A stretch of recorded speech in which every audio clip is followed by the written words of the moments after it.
विविध भारती पुणे ठळक बातम्या. एक अतिशय महत्त्वाची सूचना.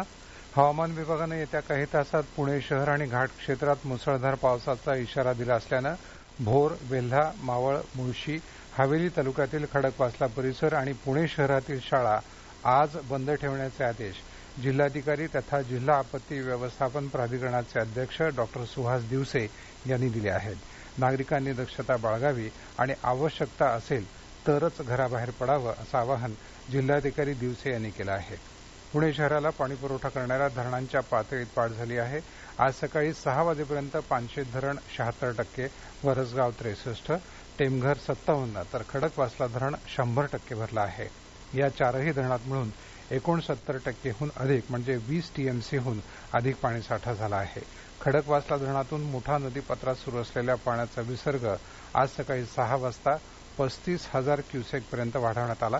काल संध्याकाळपासून शहरात 38 झाडं पडली. वारजे, शिवणे, सिंहगड रस्ता इथल्या काही सोसायटींमध्ये पाणी शिरलं असून सध्या अग्निशमन दलाचे जवान तिथल्या रहिवाशांना सुरक्षित ठिकाणी हलवण्याचं काम करत आहेत. वडिवळे धरणाच्या सांडव्यावरून कुंडली नदी पात्रामध्ये विसर्ग करण्यात येत आहे. पावसाच्या प्रमाणानुसार आणि येव्यानुसार विसर्ग पुन्हा कमी जास्त केला जाण्याची शक्यता असल्याचं सहाय्यक अभियंता खडकवासला कालवा उपविभाग यांनी सांगितलं आहे.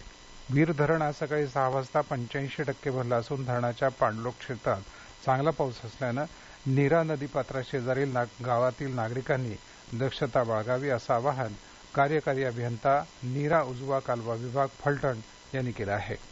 आदरवाडी गाव परिसरात डोंगराचा कडा तुटून 10 ते 12 फूट उंचीचा मातीचा स्तर रस्त्यापर्यंत आला आहे. रस्ता मोकळा करण्यासाठी काही तास लागतील. पिकनिक हॉटेलमधील एक व्यक्तीचा मृत्यू झाला तर एक जखमी आहे. या होत्या आतापर्यंतच्या ठळक बातम्या. यानंतरच्या ठळक बातम्या सकाळी 10:58 वाजून